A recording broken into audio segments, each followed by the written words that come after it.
begitu ya.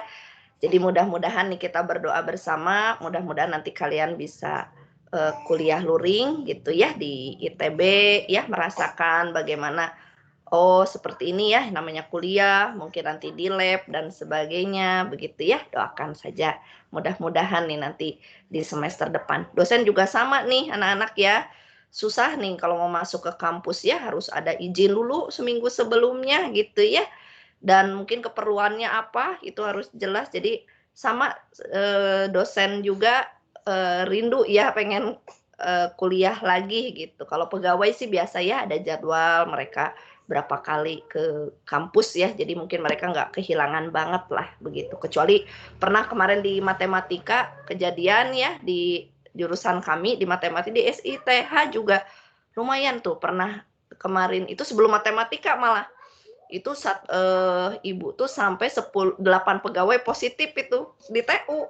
Jadi akhirnya ditutup gedungnya, bahkan ITB langsung ditutup, nggak boleh ada yang ke kampus gitu. Nah sebelumnya malah di SITH itu ada beberapa dosen di angkatan ibu, itu Ibu Dian ya, ibu pernah seangkatan dengan beliau, sekarang beliau jadi kaprodi nggak ya kalau nggak salah yang di kampus sana ya Jatinangor, itu juga sempat sekeluarga positif gitu ya, entahlah dapat dari mana.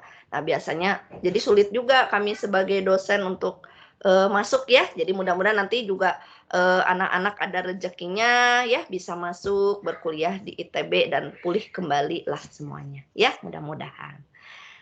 Baik anak-anak, sebelum Ibu mulai dengan bab baru berkaitan dengan peluang, nah Ibu sampaikan nanti karena kemarin itu PR kita hari Selasa ya, jadi karena Ibu pernah bilang seminggu walaupun kemarin hari Senin ya Ibu bilang, jadi nanti paling lambat mengumpulkannya itu adalah besok ya. Jadi biasanya pukul malam lah gitu ya, pukul 12 malam. Jadi nanti mulai agak siangan sesudah kuliah ini, kalian sudah boleh memasukkan ya bagi yang sudah selesai mengerjakan ke assignment yang Ibu buat di MS Team begitu ya. Nah, itu dulu pengantar untuk PR. Nah, sekarang Ibu akan masuk bagian baru ya, bab kedua ya, yaitu berkaitan dengan peluang. Nah, sebelum Ibu membahas peluang itu apa dan sebagainya, di sini Ibu tampilkan dulu pengantar sebetulnya ya, kenapa peluang itu menjadi satu istilah yang nanti sangat in begitu ya, kita bahas di bagian ini. Sudah terlihat ya semuanya di layar. Jadi Ibu review sedikit bahwa yang lalu kita sudah membahas tentang statistika, di mana statistika itu adalah suatu proses kegiatan yang terdiri dari beberapa hal. Yang pertama itu pengumpulan data. Nah, di pengumpulan data tentu saja kemarin kita kenalkan ada yang sedikit tentang populasi, mungkin kalian mendengar Ibu menyebutkan kata populasi. Jadi kalau Ibu gambarkan bahwa populasi itu diibaratkan adalah kumpulan dari semua orang yang diamati, begitu ya. Jadi contohnya misalnya Ibu pengen mengamati berapa kepadatan penduduk di Indonesia, ya berarti istilahnya adalah yang menjadi objek pengamatan Ibu adalah orang atau penduduk Indonesia itu sendiri secara populasi keseluruhannya. Misalnya sekarang sudah mencapai misalnya lebih dari 250 juta, ya itu yang jadi populasi. Nah, dalam hal ketika kita akan melakukan penaksiran, misalnya berapa rata-ratanya, berapa variansinya, nah tentu saja kita akan mengalami kesulitan ketika kita mengamati populasi yang banyaknya itu sangat banyak, mungkin bahkan tak terhitung begitu ya. 250 juta kan kalau diamati semua, waduh harus nyari di mana ya, mungkin kalau kita mau menanyai seperti sensus, gimana tuh orang-orang yang tinggalnya maaf misalnya di kolong jembatan begitu ya, KTP aja tidak punya. Nah, pasti kan akan sulit ya kalau secara keseluruhan. Nah, disitulah maka ada istilah sampel. Ya, sampel itu adalah bagian dari populasi yang diambil dengan suatu metode khusus yang biasanya itu dinamakan teori sampling. Ada buku sendiri tentang teori sampling, bahkan di matematika di jurusan kami begitu ya, di prodi kami itu dipelajari khusus. ngambil sampelnya itu kayak gimana, 3 SKS itu anak-anak untuk mempelajari teori sampling itu. Nah, disinilah lahir yang namanya peluang. Peluang itu adalah seberapa persentase ya dalam hal ini sampel tersebut diambil dari suatu populasi. Ya, jadi artinya berapa kesempatannya saya terpilih ya. Nanti ketika sensus saya dipilih untuk menjawab misalnya ya mewakili misalnya ibu tinggal di Kecamatan Cibenying Kidul di Bandung ya gitu. Jadi misalnya oh berapa persen nih Bu Nia nanti menjadi wakil ya dari populasi yang ada. Atau berapa persen sampel ya yang harus diambil sehingga mewakili populasi. Nah, jadi jadi seperti itu ya. Jadi ketika kita mengambil sampel dari populasi, ini dicontohkan dengan tanda panah nih, yang diambil-ambil ini, orang-orangnya ini, begitu ya. Ini ada teknik tertentu. Nah, di sanalah peluang bermain. Kita menghitung peluang, berapa sampel yang kita ambil dari satu populasi. Nah, sebaliknya, ketika kita sudah memiliki sampel, nah disinilah kita akan melakukan perhitungan dengan jumlah yang lebih sedikit. Tentu saja jadi lebih mudah. Misalnya apa Bu? Kita menghitung rataannya, kita menghitung variansinya, atau statistik apapun yang ada di sampel. Nah harapan kita, nilai-nilai pada sampel tersebut mewakili ya, atau merepresentasikan segala sesuatu pada populasi tersebut. Makanya nanti harus memiliki keterwakilan yang baik. Nah, di sanalah makanya panah sebaliknya disebut inferensi. Ya, jadi artinya kita memiliki satu kepentingan tertentu untuk pengambilan keputusan berdasarkan sampel yang kita ambil, harapannya mewakili populasi yang kita punyai, begitu ya. Nah, disitulah motivasi ya awal kenapa peluang itu begitu penting. Ya, berawal dari pengambilan sampel untuk suatu populasi tertentu yang tidak mungkin sebetulnya kita amati seluruhnya, begitu ya. Nah, jadi peluang tersebut sebetulnya sudah pernah kalian dengar tentu saja di SMA ya. Dia adalah makhluk yang tidak asing ya, dari SMP bahkan kita sudah kenal peluang itu apa ya, dan mungkin juga kalian masih ingat secara teoritisnya begitu. Ya, nah kita sekarang akan masuk ke slide yang peluang dan peubah acak. Ya. Sebentar Ibu sambil dulu cas dulu ininya. Nah, jadi peluang dan peubah acak ini ya nanti Ibu akan kenalkan dulu istilah-istilah apa saja sebelum kita sampai ke apa itu peluang ya. Ibu perbesar dulu. Nah, jadi sebelum kita bicara tentang peluang, kita akan berawal dari suatu yang namanya eksperimen atau percobaan. Ya. Jadi pertama kali kita harus memiliki yang namanya suatu percobaan atau kegiatan yang dilakukan. Nah, namun kenapa Bu disebut eksperimen acak ya atau percobaan acak? Jadi eksperimennya atau kegiatannya bisa apapun, percobaannya bisa dari mulai yang aneh dan sering dilakukan ya, terutama di bidang biologi ya. Tentu saja Anda sangat familiar sekali yang namanya percobaan. Percobaan apa?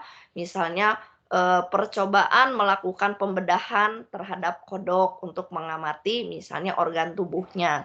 Oh, percobaan dengan menyuntikkan sesuatu kepada sampel misalnya mencit Anda. Atau percobaan apa? Percobaan kultur jaringan misalnya ya, Anda menanam berbagai macam benih, nanti diamati tingginya atau terserah apanya, produksinya dan sebagainya. Semuanya juga merupakan percobaan. Nah, kenapa harus menempel acak begitu ya? Nah, artinya bahwa dia memiliki beberapa karakteristik tertentu. Nah, dia disebut percobaan acak. Pertama, itu dapat dilakukan berulang-ulang dan tolong ditambahi di catatannya oleh siapapun. Gitu ya. Jadi yang penting ada SOP-nya. Oh, percobaan ini adalah pertama, misalnya percobaan membelah membelah tadi kodok ya misalnya. Kalian harus sediakan misalnya gunting, sediakan pisau, misalnya pisaunya harus dibakar dulu supaya steril, misalnya ya, guntingnya, terus kalian harus pakai baju lab, terus kalian harus menyediakan air Aquades misalnya dan sebagainya. Nah, yang terpenting ada SOP-nya, maka betul tidak semuanya atau siapapun bisa melakukannya. Yang terpenting sesuai SOP. Nah, maka percobaan ini pun bisa dilakukan berulang-ulang oleh siapapun dan bisa kapanpun, selama tidak ada ketentuan misalnya harus pagi, harus malam. Jadi contohnya dulu Ibu ingat punya sahabat, dia lulusan perikanan Unpad begitu ya. Terus kerja dia SOP-nya adalah harus tengah malam. Kenapa? Karena mengamati ikan yang melakukan perkawinan lalu bertelur. Ikan apa tuh? Selalu terjadinya tuh malam ya. Jadi makanya jam tidur dia berubah gitu selama dia mengamati itu untuk TA-nya dia. Ya jadi setiap malam itu begadang untuk mengamati dan mengukur misalnya banyaknya telur dan ibaratnya menunggui ikan yang melakukan perkawinan, artinya mengeluarkan telur-telurnya dan itu akan menjadi ikan yang baru begitu ya. Nah, itu kan luar biasa ya. Nah, SOP-nya tuh bisa berbeda-beda, tapi bisa dilakukan oleh orang yang lain. Nah, kedua, dapat ditaksir hasilnya. Dapat ditaksir hasilnya. Maksudnya apa, Bu? Nah, ini mungkin Ibu berikan contoh yang lain ya, anak-anak. Contoh misalnya percobaannya yang sering disebut-sebut kalau di peluang ini adalah melempar dadu anak-anak sama melempar koin ya. Kalau dalam kenyataannya percobaannya bisa yang kayak tadi Ibu sebutin ya, tidak terbatas hanya melempar dadu dan koin gitu. Nah, ketika Anda melempar dadu tentu saja Anda bisa tahu outputnya tuh apa aja. Ya, paling kan Bu keluar mata angka 1, bukan angkanya ya, maksudnya keluar matanya spotnya 1 gitu ya, banyak titiknya 1 sampai banyak titiknya itu 6. Anda tahu outputnya, sudah bisa dipastikan, Bu mungkin keluar 7, ya nggak mungkin lah, gitu ya. Jadi jangan menyebutkan yang lain-lain, yang sebetulnya hasilnya kan di sini misalnya keluar mata 1 sampai 6. Lalu bisa diukur? Ya harus bisa diukur. Jadi misalnya Anda melakukan percobaan acak organ kodok. Nah, harus terukur ya. Nah, yang disebut diukur itu bukan berarti harus keluar bilangan. Misalnya diukur panjangnya ada sentinya gitu ya. Tidak selalu itu. Nah, seperti contohnya adalah ya tadi ya, keluar mata dadu. Apakah mata dadu itu jadi diukur punya satuan? Enggak ya, anak-anak. Pokoknya keluarnya mata 1, mata 2, mata 3.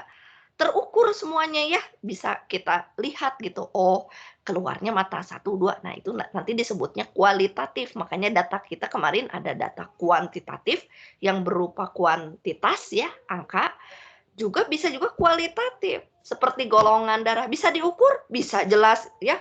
Golongan darah misalnya kalian mau ngecek golongan darahnya apa, kan diambil darahnya ya. Atau kalau dulu mah Ibu kayak ditusuk jarinya cet gitu ya. Kalau SIM sama apa tuh dulu SMA lah Ibu ingetnya baru tahu golongan darahnya. Nah, dikeluarin darah kita lalu diteteskan suatu reagen ya atau apalah ya. Oh, nanti dia berkoagulasi atau gimana ya, ngumpul. Oh, ini golongan darahnya A gitu. Jadi Ibu baru tahu oh, waktu itu SMA Ibu ingat. Kedua, SIM ketika ngurus SIM A Ibu. SIM A, SIM C, SIM motor ya. Nah, itu Ibu diukur lagi, dites lagi darahnya. Nggak tahu kenapa padahal mah udah tinggal bawa aja ya, udah jelas A ya. Gitu. Diukur lagi, selalu kayak begitu. Bisa diukur. Ya, jadi walaupun golongan darah keluarnya A, B, C, maaf, A, B, dan O bisa diukur. Ya, jadi bukan sesuatu yang begini ya misalnya. Percobaan apa? Percobaan alam gaib, Bu. Aduh, percobaan alam gaib. Kayak gimana itu? Kita aja mengamati sesuatu yang gaib ya, bisa diukur enggak? Nah, itu kan nggak bisa ya anak-anaknya diukurnya melalui apa ya gitu. Nah, bukan yang seperti itu yang disebut percobaan acak ya, gitu. Nah, yang keempat, walaupun kita tahu outputnya apa nih yang dari nomor 2, tapi betul nggak kita nggak bisa nebak gitu ya. Jadi misalnya nih lagi main dadu nih bareng ya, ngocok gitu ya, mau main ular tangga kek atau mau main monopoli dulu Ibu ingat. Nah, Kamu tahu pasti yang keluar itu angka 1 sampai 6 ya gitu. Tapi hasilnya apa nanti yang keluar kan deg-degan ya anak-anak, nggak bisa ditebak. Bisa jadi kamu dapatnya cuma mata 1, padahal kamu pengennya 6, terus kamu pengennya, "Aduh biar cepat menang tuh saya dapat yang itu, saya cuma butuh 3 yang keluar." Pas keluar bukan 3. Nah jadi, walaupun kita tahu output-nya itu ada 6, nah hasilnya itu tidak bisa kita tebak, begitu ya.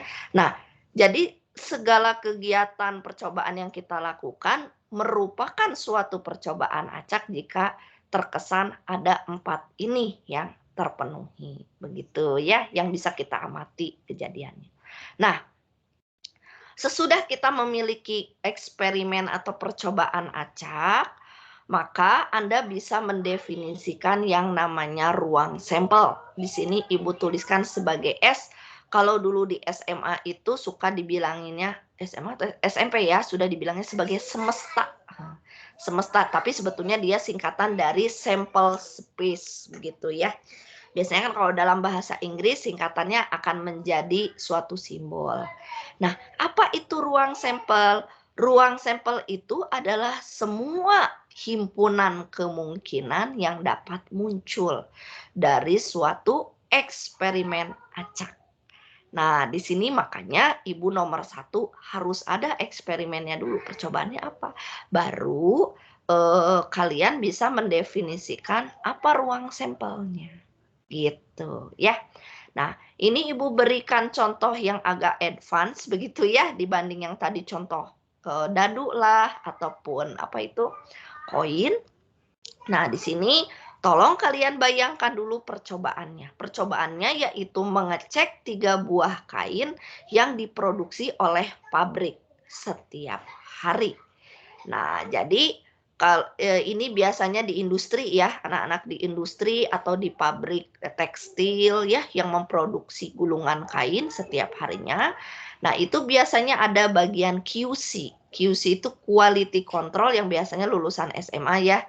Nah, dia itu biasanya selalu melakukan pengecekan terhadap sejumlah kain. Nah, sebut di sini ada 3 ya, anak. Jadi tiap hari itu dia ngambil 3. 3 itu bisa begini ya, pagi, siang, sore. Kan dia berproduksi terus gitu ya pakai mesin tertentu. Nah, dia ngecek, oh pagi nih kain ke-1, siang kain kedua, sore kain ketiga. Berurutan lah kain itu. Pokoknya sehari ambil 3. Dah, besok lagi bisa jadi dilakukan ya oleh orang yang sama, bisa juga oleh orang yang berbeda. Yang penting konsisten SOP-nya, begitu ya. Nah, terbayang ya, mudah-mudahan ya percobaannya. Jadi kalian harus melamun dulu, oh ini percobaannya kayak gimana ya? Oh begitu mengamati. Nah, apa yang diamati anak-anak dari mengambil kain itu? Jadi apakah kain tersebut dikategorikan good atau reject? Good itu artinya tidak ada cacat. Di sini reject itu disebut sebagai kata lainnya adalah cacat, begitu ya. Yang namanya cacat itu tidak harus banyak. Bahkan kalau di kain yang pabriknya itu kualitasnya keren, misalnya pabrik batik lah ya, Ibu bayanginnya pabrik batik aja. Nah, yang disebut cacat itu bisa jadi di satu sisinya itu tiba-tiba ada apa ya, blobor tintanya. Blobor tuh apa ya, anak ini bahasa Jawa banget. Tintanya tuh jadi pas ditaruhin tinta, tintanya kayak kebanyakan lah bocor gitu ya. Jadi mungkin bulatannya yang harusnya kecil jadi bulatan cetakan batiknya menjadi besar, itu kan sudah cacat. Terus misalnya kainnya ya agak tergunting sedikit atau karena apa, nah itu sudah cacat. Makanya kalau di penjualan pakaian gitu ya, ada tipe misalnya yang ini produk impor, yang ini agak impor, udah reject, jadi maksudnya udah harganya turun setengahnya, itu biasanya pasti ada cacat. Misalnya kancingnya kemenceng dikit ya, atau misalnya potongan yang enggak sesuai sedikit bagian kirinya, nah itu udah tergolong reject ya. Nah, di sini maka untuk mempermudah pengamatan kita, biasanya kita memisalkan anak-anak. G itu untuk good dan R itu untuk reject. Ini hanya sebagai penyimbolan saja, padahal sebetulnya di kepala kita tuh betul-betul kainnya, ya. Jadi yang disebut ruang sampel tuh betul-betul yang kebayang di benak kita tuh kain, bukan huruf G dan bukan huruf R saja, begitu ya. Nah, Kalau tadi kita punya 3 buah kain, ruang sampel apa saja nih yang bisa kita absenkan, gitu. Ya, nah 3 buah kain itu karena ini berurutan, maka penulisan yang pertama pun disebut kain ke-1, kedua, dan ketiga. Jadi, ruang sampel yang bisa kita amati, oh, pas ambil kain ke-1, dilihat, cek, oh nggak ada yang cacat. Good ini. Nah, selesai ya. Nanti siang kamu ambil lagi kain kedua. Cek lagi seluruhnya, kanan, kiri, atas, bawah, dan sebagainya. Oh, nggak ada yang cacat. Good. Nah, berarti kan good ya kain kedua. Sore nanti ambil lagi, satu lagi kainnya. Kalian amati, bulak-balik sana-sini. Oh, nggak ada yang cacat. Good. Maka ruang sampel yang terjadi adalah good, good, good. Jadi artinya disimbolkan dengan G, G, G. Gitu ya. Nah, apalagi kemungkinan yang terjadi? Bisa Bu, reject semua. Waduh, keterlaluan juga kalau reject semua ya. Kalau di pabrik itu pasti langsung dipecat deh. Nah, R. Bisa jadi pagi ngelihat, kok ini ada reject sih ujung sebelah sini. Kedua, wah ini ada reject lagi nih. Warnanya aneh. Cek lagi, oh ada reject lagi nih gara-gara titiknya tadi ya, misalnya titik batiknya coraknya jadi di satu titik kegedean gitu ya. Nah, bisa jadi seperti itu anak-anak ya. Nah, artinya bahwa dari 3 kain yang kita amati bisa jadi mungkin 2 good, 1 reject. Nah, rejectnya di mana? Nah, seperti ini bisa berpindah-pindah anak-anak. G, G, G, G, G, R artinya yang rejectnya kain ketiga yang sore. G, R, G yang rejectnya kain kedua. Atau R, G, G yang rejectnya kain ke-1. Bisa rejectnya 2? Bisa, Bu. Yaitu di sini 2 kain, bisa yang siang sama sore, bisa yang pagi sama sore, makanya RGR. Bisa juga RRG, pagi sama siang, reject. Yang good hanya yang sore. Jadi absenlah semua kemungkinan sesudah kalian mempelajari ini kasusnya seperti apa. Nah, dari ruang sampel yang seperti ini, kalau kita hitung, ternyata NS itu adalah the number of S. Jadi biasanya disimbolkan dengan N, number banyaknya, biasanya dalam kurung si ruang sampelnya. Nah, itu betul ada 8. Nah, 8 itu tentu saja Ibu ngitungnya dari yang di atas. Nah, ternyata bisa kita rumuskan, yaitu dengan 2 pangkat 3. Duanya apa? Duanya itu adalah output, yang tiganya adalah banyak benda yang diamati. Ya, nah jadi kita bisa mengecek 2 hal. Pertama, coba pakai rumus 2 pangkat 3. Berarti nanti harus ada 8 ruang sampel kita. Nah, baru kita jabarkan. Betul nggak ada 8? Begitu. Nah, seringkali anak-anak bisa jadi kalian itu Bu, saya takutnya ada yang ketinggalan nih Bu. Namanya juga orang ya. Ketika langsung gini, tiba-tiba aku lupa mindahin apalah R-nya ke depan atau ke belakang. Apalagi kalau bendanya udah nggak 3, misalnya ada 4, ada 5, kan tambah susah ya anak-anak ya. Nah, maka ada satu cara ya, yaitu dengan teknik diagram pohon atau tree diagram. Nah, caranya adalah dengan mengabsen kemungkinan-kemungkinan yang mungkin keluar pada kain ke-1 nih, yaitu di baris ke-1, kain kedua, kain ketiga, dan akhirnya kita absen di dalam S yang kolom yang paling belakang. Anda perhatikan bahwa untuk kain ke-1, jelas hanya akan ada 2 kemungkinan yang muncul yaitu G dan R, good and reject. Nah, maka dia dituliskan sebagai awalan sebagai G dan R yang terpisah seperti ini. Agak lebarin ya. Kenapa anak-anak? Karena nanti ada kemungkinan kita kawinkan dengan kain kedua, di mana kain kedua pun hanya akan ada 2 kemungkinan yaitu good dan reject.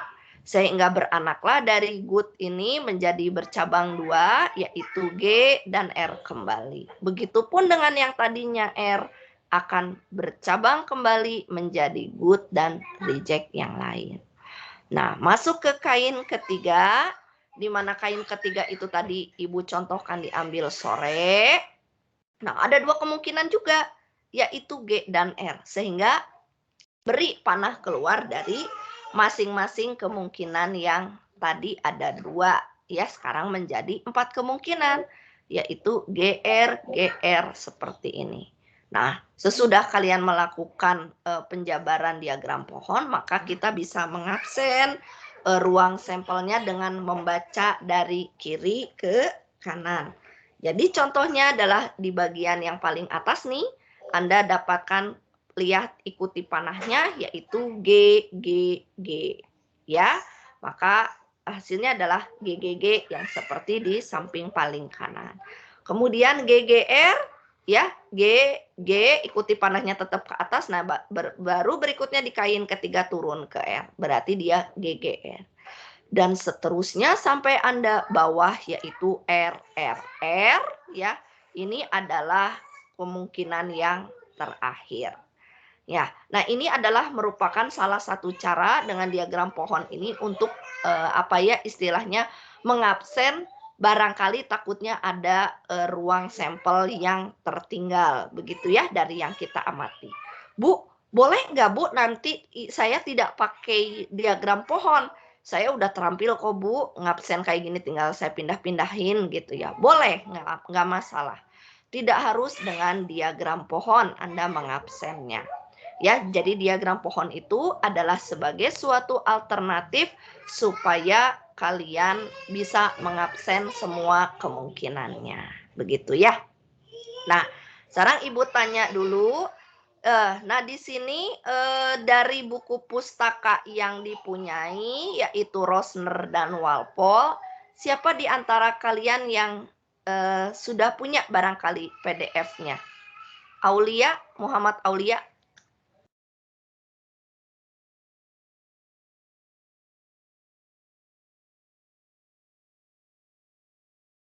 Muhammad Aulia sudah punya bukunya?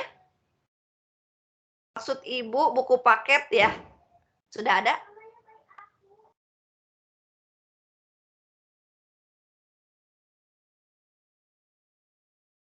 Kemana Muhammad Aulianya?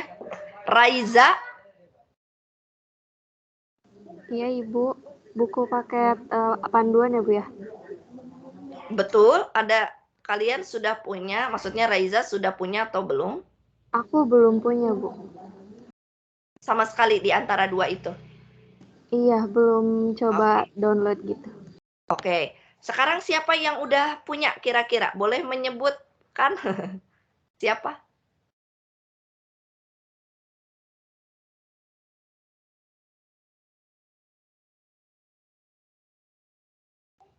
Ibu anggap nggak ada yang, oh siapa ini? Alina, Alina silakan, punyanya apa Alina? Saya udah download dua-duanya sih Bu. Nah, good. Nanti Alina bisa bagi-bagi ya, Alina ya, ke yang lain ya. Nah, maksud Ibu apa? Bertanya gitu ya. Nah, ini sebagai salah satu contoh aja ya, bahwa dua buku itu lumayan ya isinya. Jadi ada contoh soal dan ada penjelasan-penjelasan lebih lengkap. Karena tentu saja kalau di slide kan Ibu tidak full ya semuanya detail begitu. Nah, ini Ibu tunjukkan ya salah satu dari buku Walpole begitu. Ada yang tadi mengenai diagram pohon, Ibu tunjukkan terlebih dahulu ya. Nanti Alina juga bisa cek, juga teman-teman lain nanti bisa minta PDF-nya ya sama Alina atau Alina bisa berikan di grup. Sebentar ya, Ibu berikan slide-nya.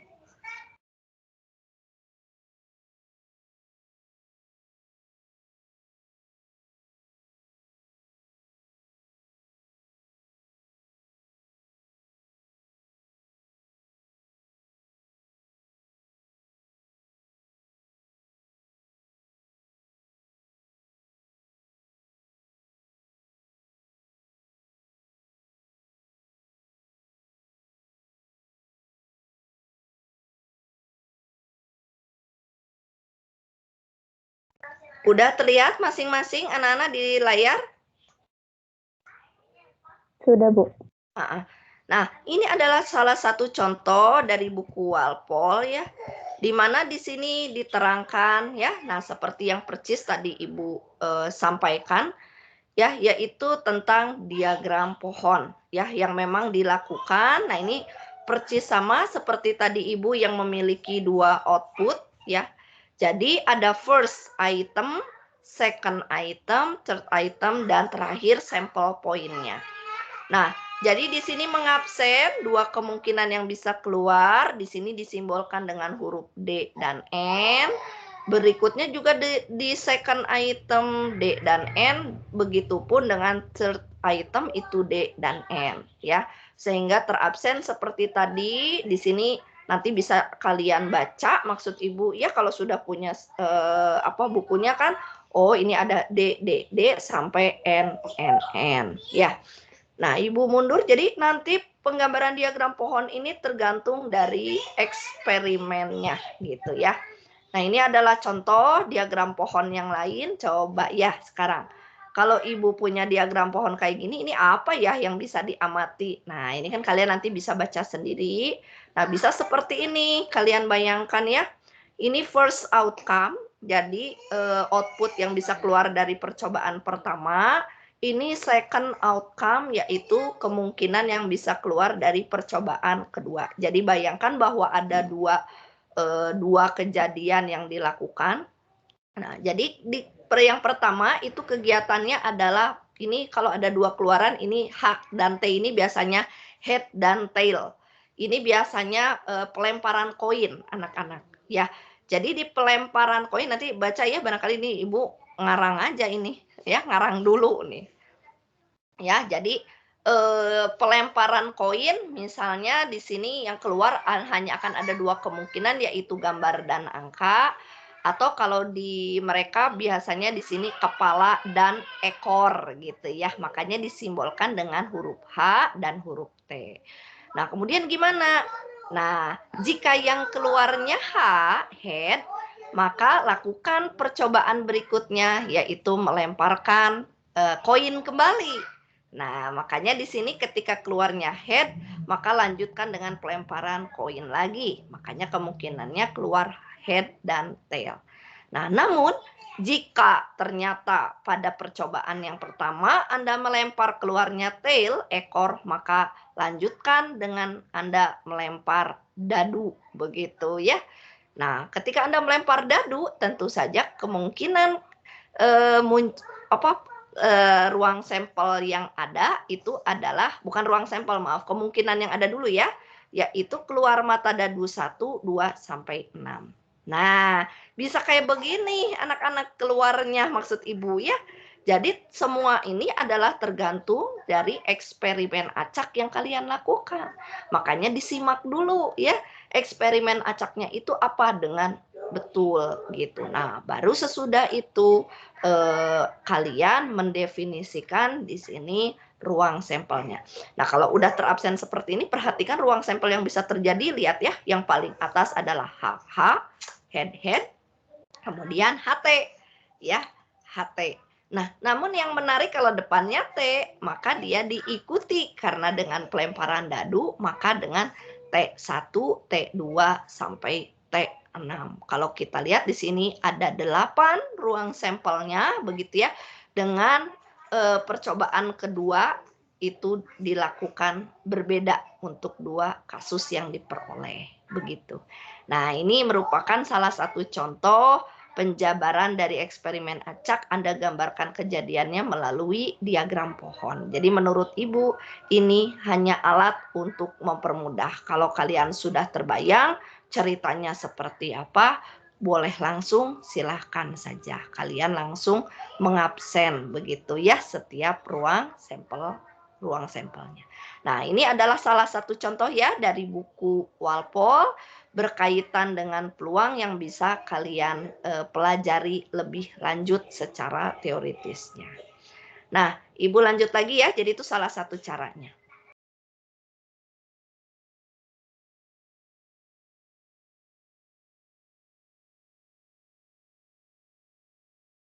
Nah, Ibu kembali ke sini, sudah terlihat lagi slide Ibu ya? Sudah, Ibu. Baik. Sudah, Baik, Ibu. Bu. Oke. Nah, itu adalah contoh ya, ketika kita di sini memiliki suatu eksperimen acak, lalu Anda merangkum semua kemungkinan yang terjadi di dalam himpunan semesta atau S ini, begitu ya. Nah, dari semesta ini tentu saja ini kan masih mengabsen semua kemungkinan yang ada ya. Nah, apa yang menarik dari ruang sampel atau dari percobaan itu, tentu saja itu yang berada pada ranah kita ya. Ranah kita tuh artinya si penggunanya butuh apa gitu. Nah, itulah yang nanti kita definisikan menjadi suatu kejadian atau event dalam bahasa Inggrisnya gitu ya. Nah, jadi event ini apa? Yaitu merupakan himpunan bagian dari S. Jadi harus sesuatu yang berhubungan dengan si S. Gitu. Jangan berhubungan yang lain. Jadi tadi ngomongin kain, tapi Ibu malah tertarik ini. Saya tertarik kapan ya dadu bermata 6 muncul? Lah, kan bukan dadu yang diomongkan, tapi kain. Ya, jadi tidak bisa kita mendefinisikan kejadian di luar si ruang sampel S tersebut. Nah, kejadian itu biasanya disimbolkan dengan huruf kapital, bisa A, bisa B, bisa C, bahkan bisa sampai Z. Ya. Nah, contohnya, ini contoh yang lain Ibu berikan, yaitu misalnya kita tahu bahwa misalnya ruang sampelnya itu pengamatan alat-alat elektronika pada perusahaan ABC misalnya ya. Nah, kejadiannya apa? Kita ingin mencari begitu komponen elektronik yang akan rusak sebelum 5 tahun. Nah, sehingga kita definisikan bahwa di sini terdapat sesuatu yang diukur yaitu tahun komponen elektronik ya, awetnya berapa lama gitu, lama hidupnya berapa lama. Nah, maka kita dapat menuliskan A kita itu adalah himpunan T. Apa itu Bu T? Ya, kita definisikan misalkan T itu adalah lama hidup komponen elektronik. Nah, jadi T, nah bersyarat ini pakai simbol garis ya. Garis itu biasanya menunjukkan bahwa T yang kita cari adalah T yang kurang dari 5. Bu, kenapa Ibu menampilkan angka 0 di sana? Nah, gitu ya. Tidak, Bu boleh nggak T kurang dari 5 doang? Boleh sih, gitu. Nah, angka 0 di sini hanya menegaskan bahwa T di sini menyatakan waktu lama hidup. Nggak mungkin lama hidup itu bernilai 0, anak-anak ya. Karena bisa jadi T itu kan kalau kurang dari 5, Bu boleh min 1. Secara matematika sih ya benar. Min 1 kurang dari 5. Tapi kan yang kita amati waktu. Nah, waktu itu biasanya harus berupa bilangan positif. Atau dalam hal ini lebih dari 0 ya anak-anak. Jadi makanya di sini hanya menegaskan bahwa biasanya kalau untuk sesuatu yang bernilai positif harus kita tuliskan bahwa dia lebih dari 0 bilangannya. Begitu ya. Oke, kita lanjut dulu. Nah, bicara kejadian yang tadi, ya, jadi kejadian itu bisa diambil dari suatu ruang sampel, di mana kejadian itu bebas. Bebas itu apa? Ya artinya setiap individu, kalau Ibu tanya, mungkin nanti Ibu tanya ya kepada kalian nih, kejadian itu bisa beda-beda antara satu dengan yang lainnya. Gitu. Nah, sebelum Ibu masuk ke kejadian adalah merupakan satu himpunan, Ibu kembali ke bagian yang ini. Ya, yang tadi good, reject, dan seterusnya. Nah, misalkan Ibu ditanya nih, Bunia, coba Bunia buat kejadian apa yang menurut Ibu menarik diamati dari kalau ruang sampelnya itu seperti itu. Nah, kalau seperti itu, misalkan ya, Ibu menyebutkan, Ibu tertarik kejadian semua kain yang diambil itu sempurna. Gitu. Itu kalimat ibu ya, kalimat aplikasi ibu. Saya ingin tahu tadi apa? Bahwa kain yang diambil itu good semua. Artinya bahwa ibu tertarik mengamati yang perfect gitu ya. Pokoknya nggak mau tahu, saya pengennya sempurna semua nih. Nah, berarti A yang ibu punyai itu adalah himpunan semua kejadian di mana 3 kain itu good semua secara bahasa. Artinya bahwa nanti anggota yang ada di A itu hanya G, G, G saja. Betul ya? Seperti itu. Nah, sekarang Ibu tanya di sini 2 orang. Coba Amisesa ada. Dan Farah Nabila. Coba. Kalian definisikan masing-masing satu kejadian yang menarik menurut kalian. Silakan tadi yang Ibu panggil namanya.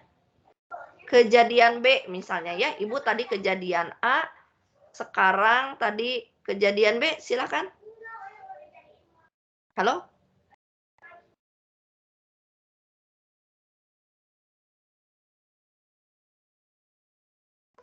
Tes. Tadi Amisesa ya? Halo?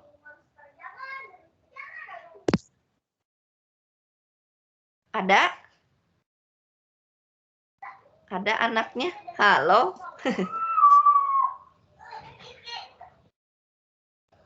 Satu lagi tadi siapa Ibu? Farah ya? Farah. Ya, Bu. Ini suara siapa? Farah? Farah, Bu. Nah, silakan Farah kejadian B. Menurut Farah tertarik apa nih? Tolong dibahasakan dulu, lalu absen anggotanya ada apa saja Farah. Silakan Farah. Oh, berarti beda dari yang batik tadi ya, Bu? Masih yang batik ini, Farah, S-nya masih yang ini. Tapi Farah mau ngambil kejadiannya yang apa? Kalau Ibu, tadi Ibu udah nyebutin ya. Kejadiannya, kalau Ibu yang A nih, Ibu pengennya munculnya semua kain yang Ibu amati ini good. Gitu. Kalau Farah, apa? Harus beda dari Ibu ya, jangan ngikutin Ibu. Silakan Farah. Farah yang semua kain yang semua kemungkinan yang reject semua, Bu. RRR. Oke, berarti Farah tertarik mengamati ibaratnya munculnya ketiga kain reject. Jadi kebayang Farah, waduh ini kenapa ini bisa reject semua, kayaknya Farah langsung marah-marah nanti ke pegawai ya. Ini kenapa ini reject semua gitu ya. Nah ada tipe seperti itu, mencari yang salahnya biar saya bisa perbaiki gitu ya Farah ya. Kalau Ibu mungkin tipe perfect ya misalnya. Nggak mau tahu, pokoknya saya maunya yang sempurna semua. Gitu, tidak mentolerir ada yang reject misalnya. Kalau Ibu ya tipenya. Kalau Farah misalnya tipe pengambil perbaikan. Ada nggak ya nih di suatu hari reject semua? Wah, berarti nanti Farah tinggal amati, ini kenapa ini reject semua nih, pegawainya siapa nih? Oh, taunya pegawainya lagi ada masalah. Farah ya mungkin. Atau ini hari apa sih? Oh, pantesan ini hari tanggal 31, semuanya belum gajian, jadi nggak semangat pegawainya. Misal ya Farah ya, bisa jadi begitu ya pengamatan reject. Nah, itu oke contoh. Farah tertarik ke yang ketika 3 kain yang diamati itu reject semua dalam suatu hari. Ya, atau berapa hari lah terserah. Amati. Oke, siapa tadi? Amisesa tadi? Suaranya ada nggak? Ibu mohon maaf, ini Amisesanya lagi di toilet, Bu. Belum bisa Atau diganti sama siapa ya? Ibu nggak baca ini. Ibu harus tutup dulu. Siapa itu? Siapa yang mau ngegantikan? Halo? Satu orang aja nggak apa-apa. Masa harus dipanggil sama ibu? Nggak ada yang mau inikan diri sendiri? Boleh. Siapa namamu? Evelyn, Bu. Evelyn. Kejadian C, Evelyn. Apa yang menarik buat Evelyn? Silakan Evelyn diungkapkan secara bahasa. Kalau saya ini mau melihat kejadian yang pada harinya itu hanya 2 kain yang good itu, sedangkan satunya reject. Oke. Evelyn tertarik mengamati kejadian di mana Hanya ya, tadi pakai ada kalimat hanya nih. Hati-hati nih dengan kalimat Evelyn. Hanya 2 yang good, 1 reject. Nah, Evelyn boleh di absen, berarti anggotanya yang mana Evelyn? Silakan. Berarti ada yang GGR, ada yang GRG, sama RGG. Good, berarti ada 3 ya Evelyn ya? Iya. Oke. Nah, sekarang pertanyaan Ibu. Masih Evelyn deh yang jawab. Habis kalau nyuruh-nyuruh nggak tahu yang mana, bentar ya. Evelyn, misalnya Ibu punya kejadian D nih Evelyn ya. Dengarkan kalimat Ibu. Yang lain boleh bantuin Evelyn ya. Saya tertarik mengamati kejadian di mana maksimal saya hanya mentolerir 1 reject. Saya mengamati pokoknya maksimal 1 reject yang saya perbolehkan. Evelyn bisa bantu Ibu, anggotanya apa Evelyn? Anggotanya berarti ada yang GGG, GGR, GRG, dengan RGG. Good. Beda ya kalimatnya dengan yang Evelyn tadi, betul nggak? Terasa bedanya? Terasa, Bu. Nah, jadi artinya kalau Ibu bilang maksimal 1, berarti boleh Bu 1 reject? Coba jawab, boleh ya? Ya, boleh, Bu. Nah, apakah hanya 1 reject? Tidak ya, artinya 0 reject Ibu perbolehkan. Waduh, 0 reject. 0 reject itu apa? Ya tadi ya. GGG itu ikut masuk dalam kejadian yang D tadi. Nah, jadi nasihatnya apa Bu dari yang Ibu sampaikan? Artinya bahwa pendefinisian kejadian itu harus jelas kalimatnya, anak-anak. Jadi seperti tadi Ibu bilang maksimal itu artinya paling banyak hanya 1 reject, berarti 0 reject boleh. Ya, gitu. Jadi bahwa yang Ibu sebutkan berbeda dengan Evelyn. Evelyn tadi menyebutkan pakai kata hanya. Waduh, jelas banget Evelyn ngomongnya itu. Bagus banget. Hanya. Nah, berarti Evelyn hanya mempertimbangkan yang 1 reject. Ya, terus 2 good lah. Istilahnya seperti itu. Dia tidak memasukkan unsur GGG seperti yang Ibu lakukan. Nah, itu buktinya bahwa dari 1 ruang sampel S, Anda bisa mendefinisikan banyak kejadian. Seperti tadi kita sudah merangkum ada 4 kejadian nih. Kalau Ibu tanya semuanya mahasiswa di antara kalian, mungkin kalian punya ketertarikan tersendiri. Begitu ya. Nah, itu maksudnya kejadian tersebut. Nah, sekarang balik lagi ke sini. Jadi kejadian itu apa sih? Nah, jadi kejadian itu merupakan suatu himpunan. Nah, karena dia himpunan, maka himpunan ini bisa kita operasikan, namanya operasi himpunan. Ini pun sudah Anda pelajari sejak SMP. Ibu hanya mengulang ya, gitu. Jadi operasi yang pertama itu adalah kita sebut sebagai komplement. Komplement itu kalau dibahasakan adalah pelengkap ya. Kalau di ekonomi dulu Ibu ingat pelengkap. Jadi kalau saling melengkapi kan artinya jadi sempurna ya anak-anak gitu. Nah, jadi ada yang disebut operasi komplement A. Nah, apa itu? Ternyata komplement A itu masih himpunan bagian dari semesta. Namun anggotanya adalah bukan anggota si A. Gitu. Jadi kalau boleh dibilang disebut komplement A itu adalah selain dari A, tapi masih harus berada di dalam si S tersebut. Nah, simbolnya apa? Biasanya dengan A aksen atau AC tuh, A pangkat C ya. Jadi kayak superscript di atasnya ya, C. Singkatan dari komplement biasanya dari komplement. Nah, jadi boleh ya, boleh pakai A curek, A aksen itu atau A komplement. Nah, sekarang biasanya untuk mempermudah penggambaran atau pendefinisian anggota-anggotanya, kalau anggotanya juga nggak kebanyakan juga sih anak-anak ya. Nah, itu biasanya kita menggambar suatu yang namanya diagram Venn. Ya, masih ingat di SMP ya? Diagram Venn itu kita tulis S menunjukkan suatu semesta, lalu kita gambarkan kejadian-kejadiannya dalam bentuk di sini lingkaran-lingkaran. Nah, di sini Ibu tuliskan ada suatu percobaan pelemparan dadu.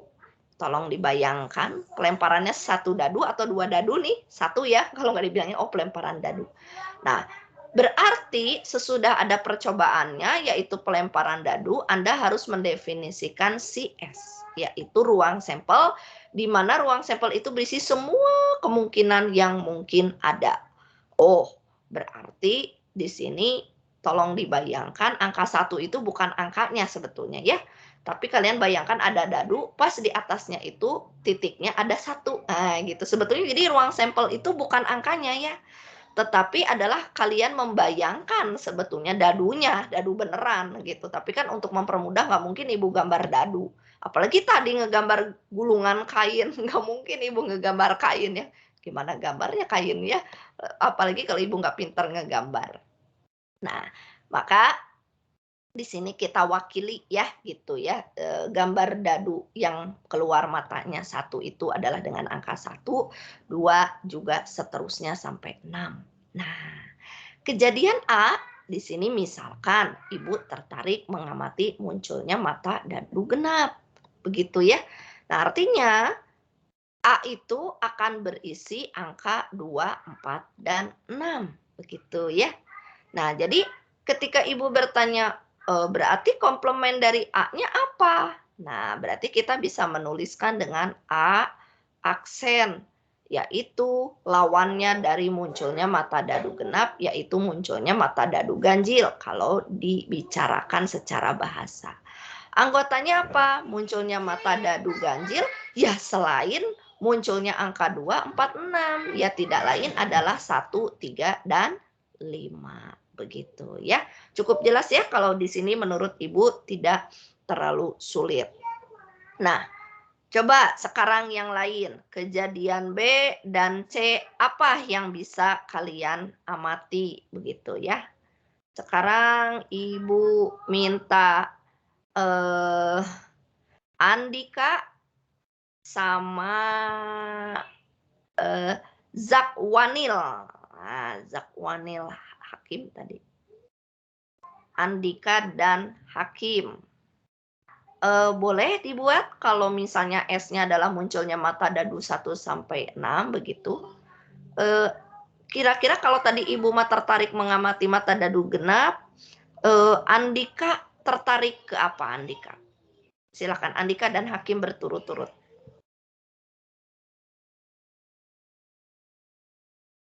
Kejadian. Andika. Halo Bu. Ya, Andika suaranya digedein dikit. Hakim juga ya, siap-siap. Andika silakan. Apa B-nya menurut Andika? Dari saya mah Bu, ini kejadian dadu jangan. Andika, Ibu nggak kedengeran. Yang lain kedengeran nggak, anak-anak? Halo Bu, udah kedengeran belum Bu? Kedengeran banget. Silakan. Sip. Kalau dari saya mah ini Bu, kejadian B-nya itu munculnya mata dadu bilangan prima Bu. Oke. Anggotanya apa aja, Andika? Ada 1, 2, 3, 5. Kalau 1 itu bilangan prima nggak, Andika? Enggak Bu. Ayo, lupa ya. Ibu juga lupa-lupa ingat. Udah saking lama. Bilangan prima itu bilangan yang hanya punya 2 faktor gitu ya? Oh iya. Biasanya 1 dan bilangan itu sendiri gitu kan. Jadi kalau kita nyari perkalian hanya dia dan 1 gitu ya? Anggotanya betul nggak? Betul Bu. Nah, kenapa 4 sama 6 bukan, Andika? Boleh diperjelas, takutnya ada teman yang nggak paham. Soalnya dia merupakan kelipatan Bu. Kalau 4 kan kelipatan 2 sama 2. Kalau 6 juga kelipatan 2 sama kelipatan 3 gitu. Bukan kelipatan dirinya sendiri aja. Oke, ya ada angka 2 ya. Jadi kalau dibilang faktornya itu kalau 4 itu kan bisa 1 kali 4, berarti ada 1, ada 4, terus 2 kali 2, jadi ada 2 ya. Jadi dia faktornya itu angka 1, angka 2, angka 4 ya. Nah, itu bukan definisi bilangan prima. Gitu ya, begitupun dengan 6. Good, Andika. Sekarang Hakim, silakan. Kejadian C, Hakim. Kejadian C bagusnya kejadian yang bisa dibagi 3. Oke, bisa dibagi 3. Kira-kira apa saja ininya? Berarti 3 sama 6 ya. Habis dibagi 3. Nah, yang bisa dibagi 3 hanya 3 dan 6. Good. Ya, mungkin kamu anak ketiga jadi tertarik mengamati angka 3. Mungkin Hakim ya. Misal ya, seperti kan beda-beda ya. Sok, kalian bayangkan bahwa kita di sini punya apa tadi kita pastikan lagi, kita rangkum, kita punya 3 kejadian. Di mana A itu ibu ya, yaitu mata dadu genap 2, 4, 6, oke? Terus ada punyanya Andika yaitu B. Andika tadi tertarik bilangan prima, isinya 2, 3 dan 5. Dan ada siapa tadi Hakim, kejadian C yaitu 3 dan 6. Tolong dicatat dulu ya masing-masing anak-anak ya. Nah, sekarang Ibu masuk dulu ke bagian operasi kedua dan ketiga. Yang kedua itu adalah operasi irisan. Irisan 2 kejadian A dan B. Nah, apa artinya irisan? Ini adalah yang anggota-anggotanya itu ada di A dan ada di B. Ya, ada di A dan B artinya bahwa kalau kita gambarkan secara diagram Venn, terdapat anggota yang ada di tengah yang sama-sama milik keduanya. Makanya di sini kalimatnya perhatikan elemennya ada di A dan B. Dan kata kuncinya. Jadi kalau ada irisan itu kalimat penyambungnya secara bahasa adalah dan. Ya. Jadi kalau Ibu nawarin Hakim, coba kamu pilih mau nilai A dan B. Pertanyaan itu. Berarti harus dua-duanya ya Hakim kan. Si Ibu nawarinnya aneh. Kalau gabungan kan jelas Hakim kamu mau nilai A atau B? A, Bu. Ya jelas ya. Beda gini. Hakim, kamu mau jus mangga atau jus alpukat Hakim? Berarti dua-duanya ya, Bu. Dua-duanya. Ya kalau atau kan sebetulnya maksudnya bahasanya mau jawab mangga aja boleh nggak? Boleh sih, Bu. Boleh ya. Alpukat boleh nggak? Boleh nggak, Hakim? Boleh, Bu, boleh. Boleh. Kalau dua-duanya nanti Ibu ngambek Boleh nggak? banget. Boleh aja ya, gitu. Tapi kalau misalnya Hakim, kamu mau jus alpukat dan mangga? Ya udah aja dua-duanya ya, gitu ya. Orang, maksudnya dua-duanya itu dalam arti ya irisannya gitu, nggak bisa nawar lagi ya. Kalau ini kan bisa A, bisa B, bisa semuanya. Nah, maksudnya apa sih Bu? Itu Ibu hanya contoh ya, bukan bercanda, tapi menunjukkan bahwa secara gambar mungkin seperti tadi gabungan. Kalau Ibu pengen A doang, boleh. Pengen B doang, boleh. Pengen yang A iris B dua-duanya juga boleh. Makanya kenapa kalau A gabung B itu gambarnya keseluruhan bulatan ini diarsir. Begitu ya anak-anak kalau dulu kita ingat di SMP ya. Nah kalau irisan karena dan jadi harus betul-betul ada di kedua-duanya, itu berarti yang di bagian yang di tengah ini nih Ibu beri panah A iris B. Nah iris itu simbolnya adalah seperti U terbalik. Kalau gabungan itu seperti huruf U. Biasanya itu kalau kata Ibu tuh kenapa U itu kan seperti bahasa Inggrisnya ya. Gabungan itu kan union ya. Union. Jadi U gitu simbolnya gitu ya. Biasanya kalau matematika itu menyimbolkan memang seperti hal singkatan-singkatan dalam Inggrisnya ya anak-anak. Kalau juga seperti kalian simbol di fisika gitu ya, kecepatan kenapa V kecil? Karena bahasa Inggrisnya velocity kayak gitu. Jadi ada hal yang sudah memang disepakati begitu supaya mudah ya. Oke, Ibu lanjut. Nah, artinya jika A iris B ini, nah Ibu kenalkan ada yang namanya himpunan kosong, yaitu biasanya disimbolkan dengan angka seperti 0 gitu dicoret anak-anak menyilang seperti ini.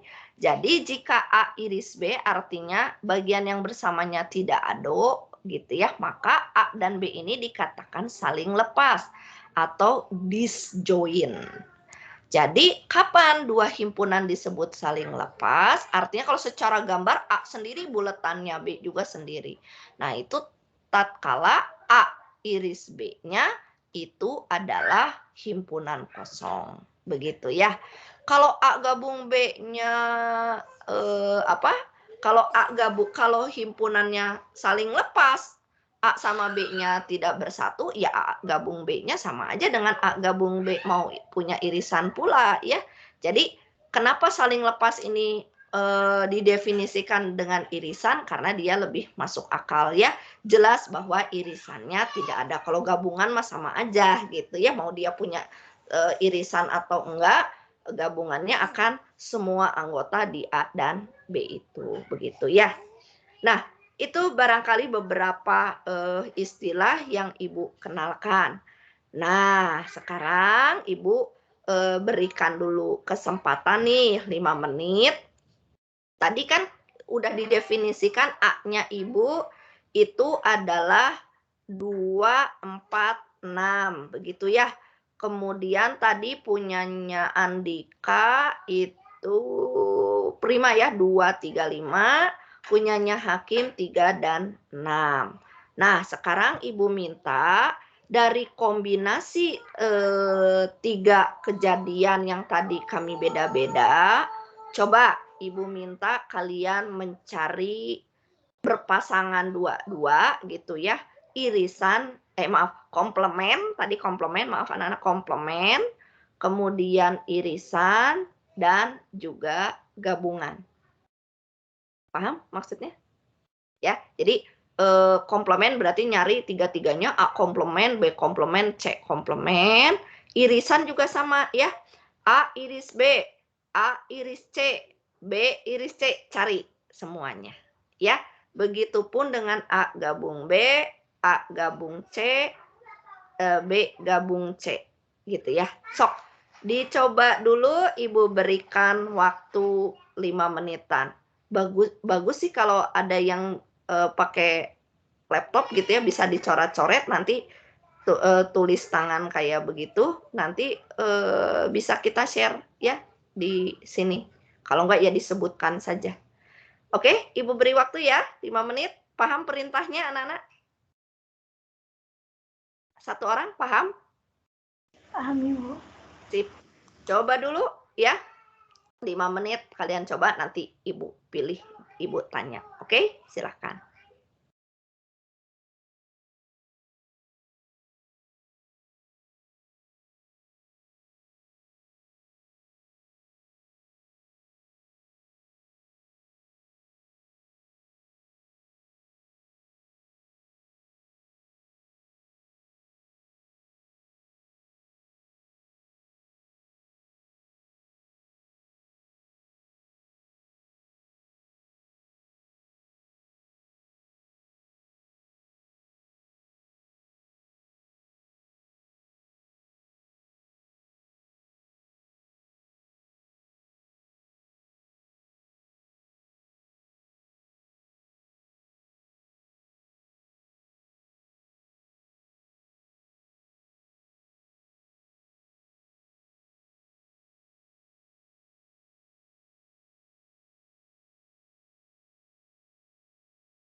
lagi suruh ngerjain.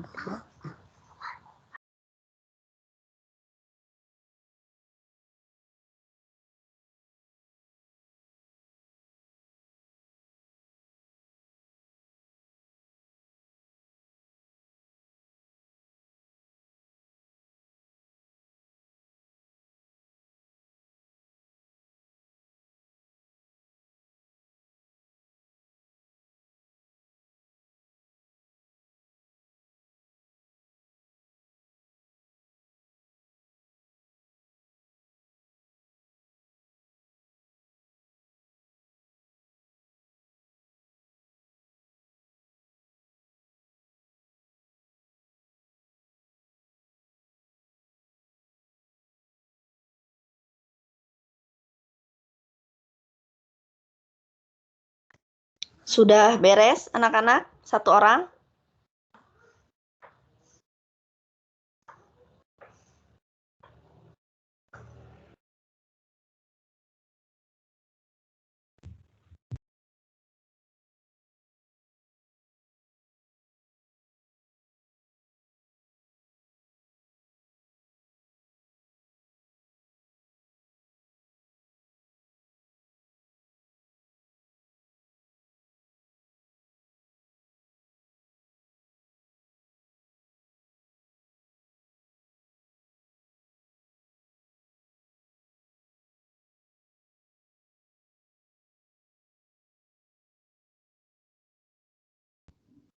Saya sudah, Bu. Sudah, Bu. Sudah, Bu. Sudah, Bu. Good, beberapa sudah ya. Siapa tadi yang belum dipanggil? Silakan satu orang. Siapa yang mau menyebutkan dulu? Ini udah ada beberapa tadi ya, 3 kelompok. Yang komplement dulu, silakan satu orang. Sebut nama dulu ya, silakan. Saya mau coba, Bu. Oh, Silakan. itu dulu. Siapa namanya? Nadira Zahra, Bu. Nadira Zahra. Silakan Zahra. Yang komplement saja dulu ya. Ya, jadi komplement dari A komplement itu 1, 3, dan 5. Kalau untuk B komplemennya itu 1, 4, 6. Dan untuk C komplemennya itu 1, 2, 4, 5, Bu. Terima kasih. Oke, setuju ya. Semuanya itu masih mudah. Sekarang yang kedua tadi, yang cowok ada tadi yang nyebutin. Silakan yang Iris.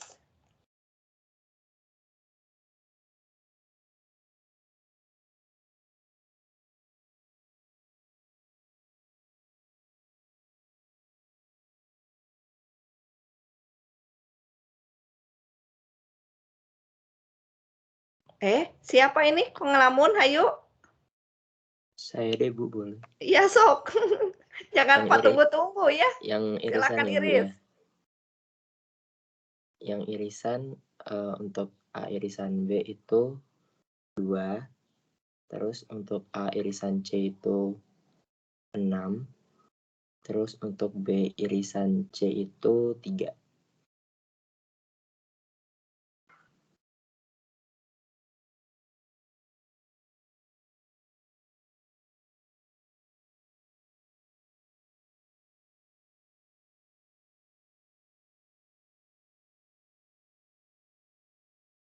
Jadi betul masing-masing hanya 1 gitu ya?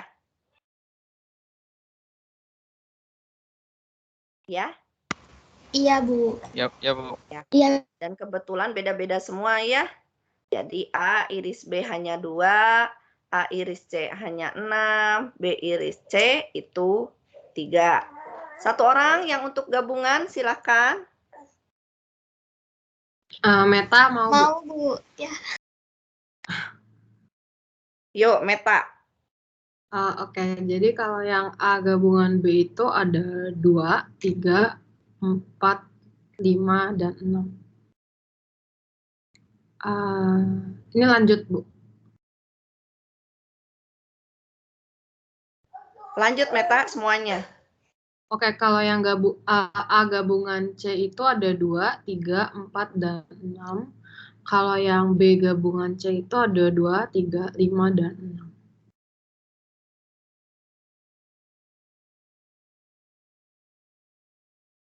Makasih, Bu.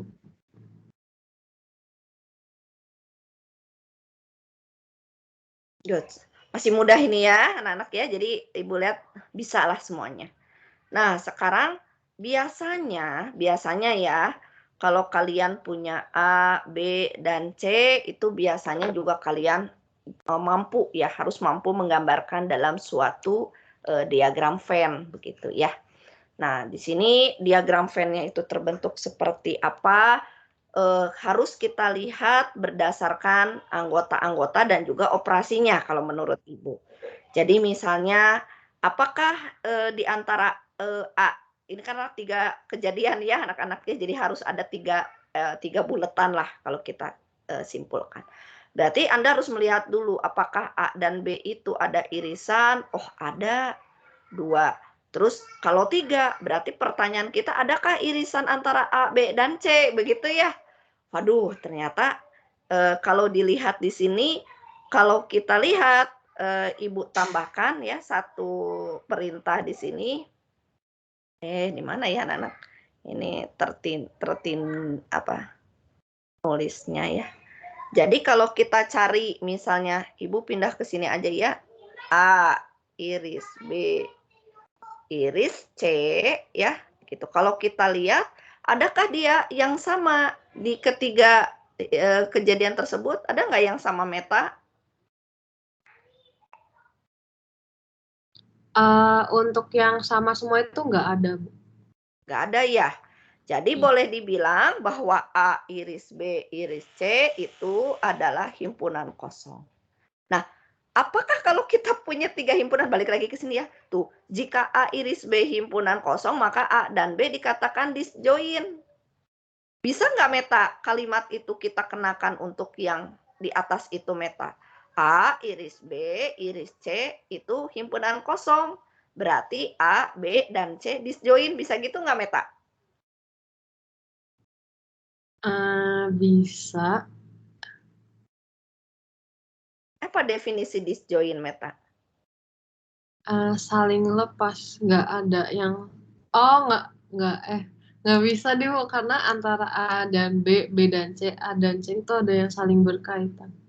Betul, ya meta ya. Jadi artinya ketika kita memiliki 3 buah himpunan, ya ini tidak bisa ibaratnya ini tidak berlaku ya. Ibu tulis dulu tidak berlaku, ibaratnya penjelasan maka yang seperti tadi disebutkan. Jadi kalau A iris B iris C itu himpunan kosong, ya itu bukan berarti bahwa A dan B dan C gitu ya sekaligus semuanya saling lepas gitu ya. Karena bisa jadi Anda menemukan apa tadi? A beririsan dengan B, B beririsan dengan C, A beririsan dengan C. Nah tadi Ibu bingung, aduh gambarnya gimana ya? Bener nggak? Gambarnya gimana tuh? Masalahnya nggak ada. Ya udah, karena masing-masing himpunan tersebut ada irisannya, maka gambar yang paling tepat ya masih seperti gambar yang 3 beririsan itu, ya. Nah, namun bagaimana? Nah, namun tidak semuanya kita isi bilangan. Contoh, ya. A iris B itu ada 2. Berarti di sini ada bilangan 2 ya, anak-anak. A iris C ada 6. Berarti di sini 6.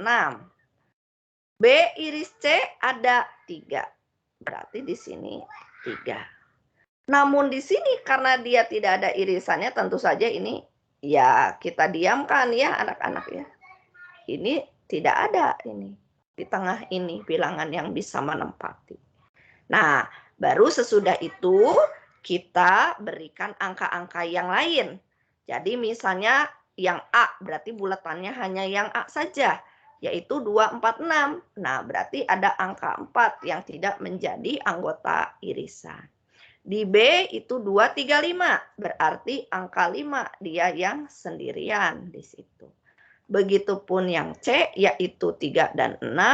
Berarti C itu di luarnya untuk C sendiri. Yang murni C tanpa beririsan dengan himpunan yang lain itu tidak ada. Nah, berarti angka berapa yang betul-betul ada di luar mereka semua? Ayo, angka berapa meta? yang di luar mereka semua ada 1. Angka 1. Nah, ketika kita bisa menggambarkan diagram Venn seperti ini, manfaatnya apa sih, Bu? Mencari operasi-operasi yang lebih rumit. Jadi kalau cuma tadi Ibu nyuruh A komplement, A iris B, kemudian A gabung B, nggak perlu sih kita ngegambarkan begitu ya. Tetapi ketika Ibu bertanya kepada kalian kejadian-kejadian dengan operasi yang lebih rumit, maka di sini gambar diagram Venn yang kita buat akan sangat membantu. Begitu ya anak-anak. Jadi contohnya misalkan ya, yang maksudnya itu gimana Bu? Digabung gitu. Ibu dari tiga apa tadi? 3 operasi yang Ibu terangkan, yaitu komplement, irisan, dan gabungan. Nah, di sini Ibu bisa menanyakan sangat liar begitu ya. Jadi, misalnya Ibu menanyakan, coba kalau A gabung B gabung C ya, itu pakai komplement apa? Gitu. Ya, nah Ibu bisa menanyakan begitu. Atau misalnya ya Ibu A iris B tutup kurung gabung C. Nah, apa gitu ya. Nah, ini akan sangat membantu ketika kalian punya satu diagram. Emang Bu nggak bisa cuma ngabsen gitu? Bisa anak-anak ya. Jadi contoh seperti ini. A iris B, A iris B adalah 2. Berarti himpunan 2 digabung himpunan C, yaitu 3 dan 6. Siapakah dia? Ya, kita tinggal 2, 3, 6. Ya, nah kalau dari gambar apa? A iris B 2 doang nih di sini ya. Terus ditambah dengan C. Nah, C bulatan yang itu. Jadi 2, 3, 6. Ya, yang ada pada bunga-bunganya itu. Nah, jadi diagram Venn ini cukup membantu. Contoh, A gabung B gabung C apa? Oh, berarti A gabung B gabung C itu semua diarsir ya. Kalau gabung itu kan semua ya. Kalau iris itu yang di tengah sini saja. Nah, kalau gabung artinya dia keseluruhan, berarti seluruh lingkaran yang 3 lekuk itu adalah A gabung B gabung C. Gitu ya. Nah, komplemennya berarti apa? Di luarnya. Siapakah dia? Yaitu tidak lain adalah 1. Gitu. Ya. Nah, itu seperti itu. Nah, kemudian barangkali sebagai pelengkap, pernah kalian barangkali tahu hukum yang namanya De Morgan ya? Ada yang pernah ingat? De Morgan? Halo, 1 orang? Jangan takut-takut. Ada yang pernah De Morgan? Saya belum, Bu. Ingat, sok gimana? Boleh diceritain Enggak, itu Bu. yang gimana? Belum, saya belum pernah dengar, Bu. Oh, belum pernah dengar. Sorry. Yang lain? Morgan atau jangan-jangan bukan Morgan lagi. Ada yang pernah dengar anak-anak? Belum pernah, Bu. Aku juga belum pernah. Yang pernah ini beneran nggak ada ini? Saya Kayaknya pernah saya dengar pernah, cuma tapi lupa. lupa gitu, Bu. di SMA. Oh, cuma lupa. Terus Ya, jangan-jangan komplement gitu-gitu. saya itu suka kadang lucu anak-anak. Bu, kayaknya bukan Morgan deh. Jangan-jangan bukan Morgan. Gitu. Yang begini anak-anak, coba Ibu mau tanya ya. Kalau ada A iris B ya. Komplement. Ayo, sama dengan apa? A komplement, B komplement. Itu tengahnya Ibu isi apa? Ada yang tahu? Oh, penjumlahan ya, Bu ya? Halo. Jadi apa, Nana? Penjumlahan, Bu. Penjumlahan? Union ya, Bu? Gabungan. Gabungan ya. Itu hukum De Morgan Iya, bukan? maksudnya gabungan, iya. Gabungan maksudnya dijumlahin kata kamu tadi. Oh, tapi hati-hati. Kan ini bukan operasi 2 tambah 2. Jadi kalau Ibu nanya, ini A-nya apa makhluknya? Himpunan. Kalau himpunan itu bukan tambah kali kurang ya. Iya, Bu. Betul, Bu. Kalau A sama B-nya bilangan, betul. Operasi bilangan itu tambah, kurang, kali, bagi. Nah, kalau di sini mirip sih gitu ya, tapi nanti Ibu terangin ya, itu kalau udah nempel di peluang itu anak-anak baru keluar tambah kali. Kalau untuk saat ini, kalau Ibu nanya, kalau 2 operasi di himpunan, kita operasikan apa? Berarti iris, apa tadi, iris, gabung, komplement, nah itu operasinya, ya anak-anak ngerti ya? Jadi nggak boleh jadi tambah nih, tambah yang mana ya, simbolnya udah beda. Nah coba, ini tuh kalau nggak salah hukum De Morgan, kalau nggak salah. Kalau nggak salah tolong dicek ya anak-anak ya. Ibu tuh kadang tuh lalit, ingat-ingat tapi itu teh hukum apa gitu ya. Nah, coba yuk kita cek. Tadi kan ada A iris B. A iris B itu 2 ya tadi kata temanmu. Terus dikomplemenin. Nah, artinya yang sebelah kiri itu isinya adalah 1, 3, apa? 4. 4, 5, dan 6. Coba ya.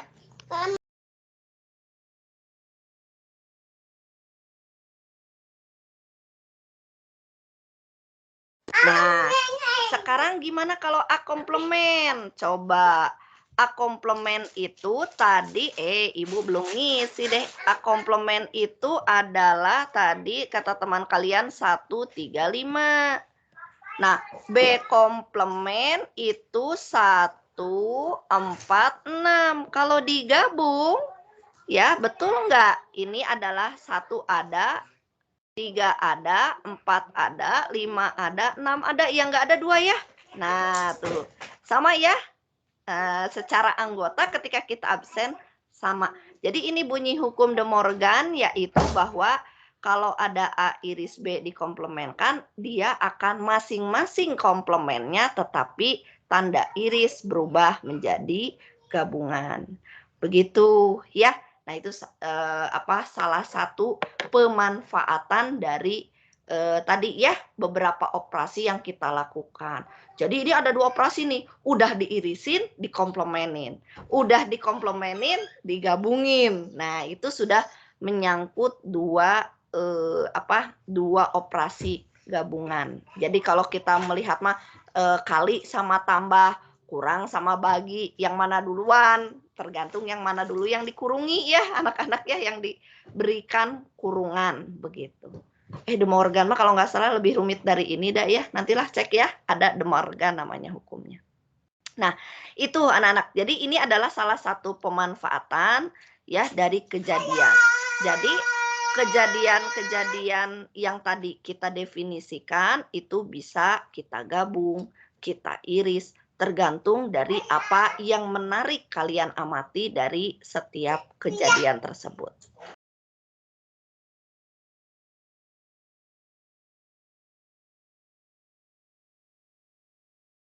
Oke, mudah-mudahan cukup jelas ya operasi kejadian tadi.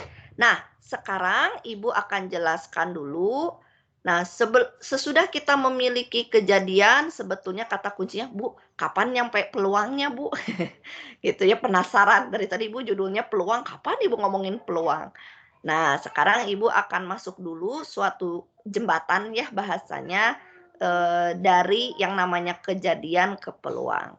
Nah, Ibu kenalkan dulu di sini ada istilah dulu di SMA yaitu pemetaan atau fungsi. Jadi definisi fungsi itu apa sih? Nah, jadi pemetaan atau fungsi itu merupakan relasi khusus. Apa itu relasi? Relasi itu hubungan tentu saja. Hubungan khusus yang menghubungkan antara domain yaitu daerah asal ke daerah lawan atau kodomain. Nah, biasanya lebih mudah kita simbolkan dengan A untuk domain dan B untuk kodomain ya. Nah, antara A dan B ini nanti akan dihubungkan dengan suatu garis, terserah boleh garis kayak ngelengkung, terserah ya, pokoknya ada panah yang menghubungkan dari A ke B, di mana panah itu nanti menyatakan relasinya, kalimat relasinya.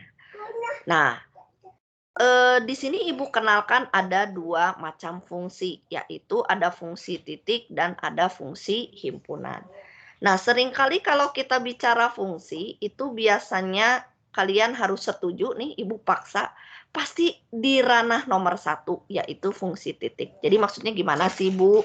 Misalnya, Ibu punya 2 gitu ya, maaf. Ibu misalnya punya 2 dihubungkan ke angka 0. Ibu punya 3 dihubungkan ke angka 1.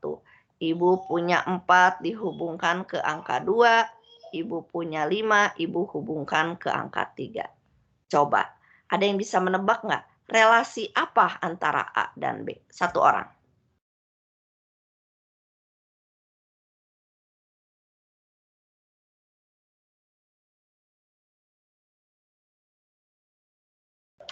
Halo. Halo. Ya, silakan. Relasinya itu B itu hasil dari A dikurang 2. Oke. Kurang 2, Bu. Gitu ya.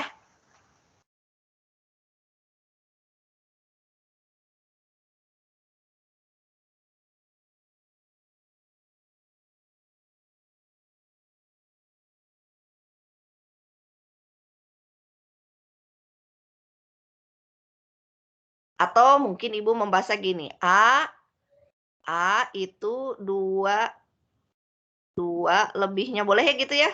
A 2 lebihnya dari B gitu ya? Boleh ya? Ya. Jadi ini kalimat relasinya, kalimat fungsinya. Jadi kalau dilihat sekilas 2 angka 2 2 lebihnya dari 0 ya. 5 2 lebihnya dari 3. Maka itulah yang disebut relasi begitu. Nah, ingat ya, dulu di zaman kita SMP atau SMA tuh begini ya, titik ke titik anak-anak. Nah, sekarang Ibu buka cakrawala kalian bahwa tidak selalu ini titik ke titik. Tetapi kita bisa yang namanya memetakan himpunan ke suatu titik. Jadi di sini Ibu tulis fungsi himpunan. Di mana kalau dilihat di sini domainnya itu adalah apa ini? Ada segitiga, ada kotak, ada lingkaran, apa itu anak-anak? Bangun datar. Geometri ya, atau bangun datar ya, atau bidang datar ya, bangun datar, bukan bangun ruang ya. Nah, maka 3 ini dengan suatu fungsi, misalnya banyak sisi anak-anak, atau banyak titik sudut ya. Nah, dengan relasi banyak titik sudut, maka si segitiga bisa kita petakan ke angka 3, kotak bisa kita petakan ke angka 4, dan lingkaran bisa kita petakan ke angka berapa, hayo? Halo? 0 bukan, Bu? Iya, 0. Karena kan banyak titik sudutnya tidak ada. Ya, nah seperti itu. Jadi kalian harus mulai terbuka bahwa tidak selalu yang namanya fungsi itu adalah misalnya fx itu adalah 2x. Ini y-nya nih ya, ini y-nya nih. Nggak selalu begitu. Ya, ini ada x, ini y, yang nanti x-nya bisa kita isi 0, 1, 2, sejuta.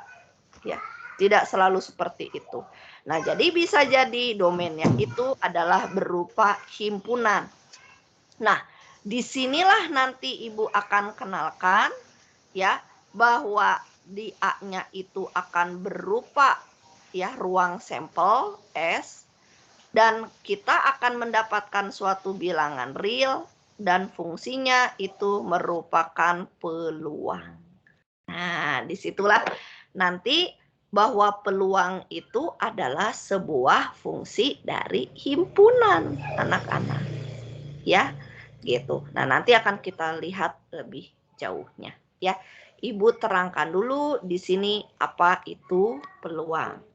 Nah, peluang seperti kalian sudah ketahui, itu secara definisi adalah seperti yang dirumuskan, yaitu bahwa peluang suatu kejadian itu adalah banyaknya anggota di kejadian A berbanding dengan banyaknya anggota di ruang sampel, atau ditulis sebagai NA dibagi NS. Ya. Nah, artinya karena ini suatu rasio dan kita tahu S itu adalah semesta, maka nilai peluang ini jelas tidak mungkin lebih dari suatu angka 1. Betul ya anak-anak ya? Karena apa? Karena di sini penguatnya adalah A selalu. Apa itu anak-anak? Masih ingat gini? Apa itu? Simbol kayak huruf Himpunan C. bagian. Sip. Himpunan bagian. Nah, karena dia merupakan himpunan bagian, nggak akan pernah dia ibaratnya melebihi si S. Kalau sama, Bu, ya ini biasanya. Pakai gitu ya anak-anak ya. Himpunan bagian atau sama. Nah, maka tidak akan pernah dia bernilai 1. Maksudnya tidak akan pernah dia bernilai 2, 3, ya, lebih dari 1 tidak mungkin. Dan bahkan dia pun tidak akan pernah bernilai negatif. Ya, dalam arti dibatasi 0 sebelah kiri dan dibatasi angka 1 sebelah kanan. Begitu ya, bisa Anda pahami. Nah, sekarang pertanyaan Ibu ya. Kapan peluang A itu sama dengan 1 dan kapan peluang A itu sama dengan 0? Yang bermakna yang di atas itu pasti terjadi. Nah, yang 0 itu tidak mungkin terjadi.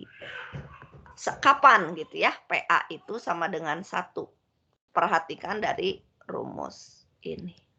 Silakan pikirkan dulu. Siapa yang mau jawab langsung? Silakan. Yuk. Cung. Siapa yang bicara?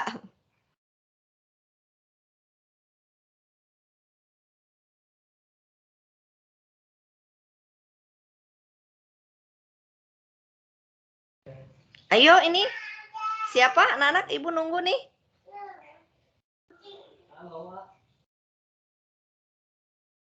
Oh, itu saya aja, Bu. Siapa? Ini tadi Hakim. Iya, Bu. Hakim, ingat lihatnya wajahnya ya.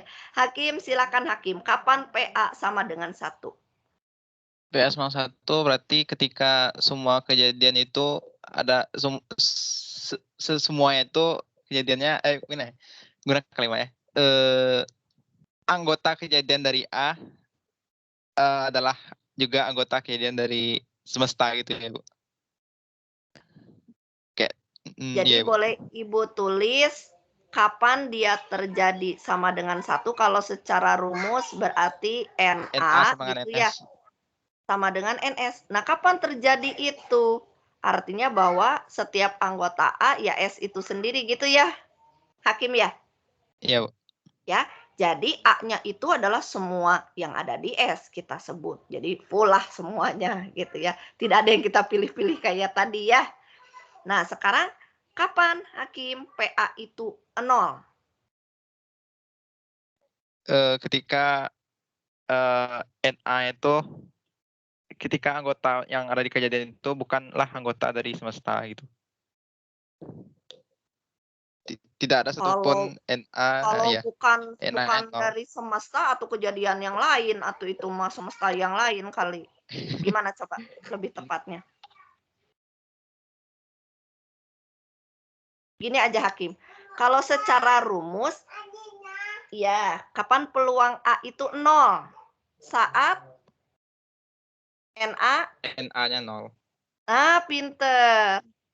Kapan? Yang bagaimana kondisi A itu saat NA-nya 0? Ayo, Hakim. Dites. Saat tidak ada kejadian. Tidak ada ya. Kalau tidak ada teh biasanya disimbolkan dengan apa? Disebut apa, Hakim? Apa ya? Himpunan kosong itu. Pinter. Himpunan kosong ya? Himpunan yang ada anggotanya kan, Hakim? Jadi itu sama aja dengan himpunan kosong atau boleh dituliskan gini, ini himpunan kosong ya anak-anak ya, kurawal tapi nggak ada isinya. Betul ya? Jadi saat dia himpunan kosong maka NA-nya itu 0. Maka peluang kejadian A-nya juga ya 0. Begitu ya. Nah, makanya di sini kita melahirkan sifat-sifat peluang di mana nomor 1 ya, peluang A itu di antara 0 dan 1. Begitu. Ya, jadi bilangannya kebanyakan pecahan. Ya. Bu, kapan dia betul-betul 1? Ya kalau begini. Kapan dia betul-betul 0? Ya kalau begini. Nah, itu tertera di sifat nomor 2 dan 3. Jadi peluang suatu himpunan kosong ya 0. Kenapa? Nggak ada anggotanya kok. Begitu. Nah, kapan dia peluangnya 1? Saat semuanya semesta. Maka peluang semesta adalah 1. Nah, sisanya artinya kalau dia artinya bahwa kalau A-nya itu merupakan satu kejadian yang memang terdefinisi dengan baik, maka dia nilainya di antara 0 dan 1 tersebut. Setengah ke, 2/3 ke, 3/16 ke, terserah. Ya.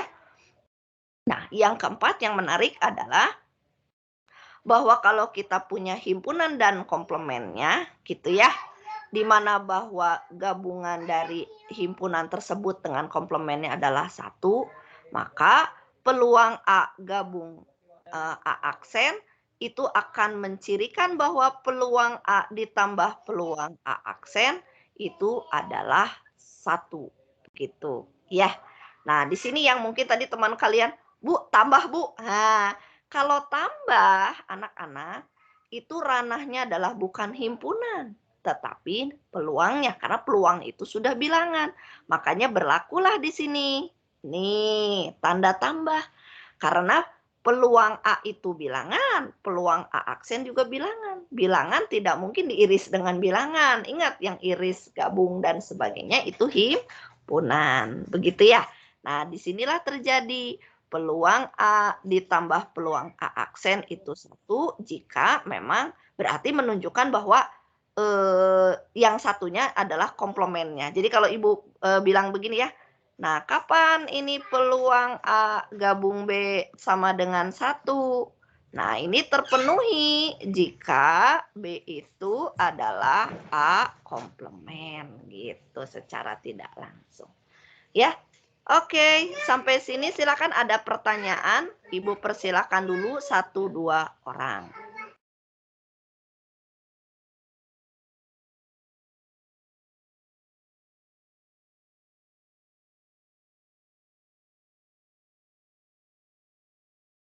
Satu orang ada yang mau nanya?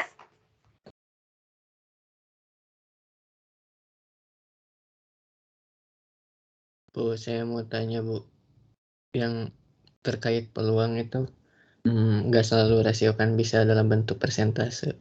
Antara 0 sampai 1 itu kan bentuknya rasio per peran. Tapi bisa juga peluang itu dalam persentase gitu. Benar Ya. nggak? Kalau secara bilangan misalnya ya 1/2 gitu ya. Bu, boleh disebut 50% atau 0,5. Ya sebetulnya kalau secara bilangan bisa aja ya. Nah, namun makna dari persen itu apa gitu. Jadi misalnya peluangnya adalah 50%. Nah, jadi maksudnya kalau secara bilangan bisa ya. Tapi nanti secara pemaknaan itu harus sesuai begitu ya. Jadi kalau umumnya sih kalau misalnya berapa peluang suatu kejadian, nah itu lebih ke memang ibu ya sering menuliskannya dalam bentuk desimal begitu, misalnya setengah atau sekian. Tapi kalau dalam persen mungkin lebih menunjukkan nanti kalau ibu punya sekian banyak kejadian bisa kita kalikan ya. Jadi kayak gini lah. Boleh nggak Bu? Ibu boleh bilang dulu boleh. Ya, boleh ditulis dalam persentase. Nah, namun secara pemaknaan persentase itu akan lebih ampuh atau lebih bermakna ketika nanti ditempelkan dengan banyaknya percobaan yang dilakukan. Pernah kalian dengar itu apa ya? Harapan ya? Frekuensi harapan pernah dengar di SMA ya? Jadi suka ditambah ceritanya gitu. Contoh ya, misalnya ibu melakukan percobaan 1000 kali.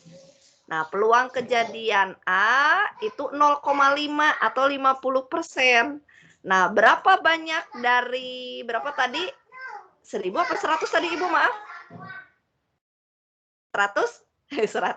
Dari 100 kali percobaan, berapa kira-kira banyaknya yang kejadian A tersebut? Nah, itu biasanya PA dikali banyaknya percobaan yang Ibu lakukan. Nah, itu boleh biasanya pakai persentase 50% dikali 100. Oh, berarti 50 kejadian. Ya, jadi secara matematika boleh, nah tapi nanti secara aplikasinya diterapkan kemana, begitu ya. Jadi kalau ibu sih berhenti sampai desimal biasanya, oh 0,5, oh 0,6, begitu. Ya, oke, jelas nggak? Jelas, Bu. Sangat jelas. Hatur nuhun, Bu. Oke, ya anak-anak, ini tinggal beberapa menit lagi. Aduh, ada yang lupa absen, mudah-mudahan tidak ada ya. Ibu sudah buka, silakan absen dulu. Untuk kuliah ini Ibu sudahi dulu sampai peluang terlebih dahulu. Nanti jadi hari besok kita lanjutkan ya, berkaitan dengan peluang dan peubah acaknya. Ya, terima kasih anak-anak atas perhatiannya. Ibu tutup. Assalamualaikum warahmatullahi wabarakatuh. Selamat siang semuanya. Waalaikumsalam. Terima kasih, Bu. Terima kasih, Bu. Terima kasih Bu, sehat selalu Bu. Terima kasih banyak. Terima Terima kasih, Bu.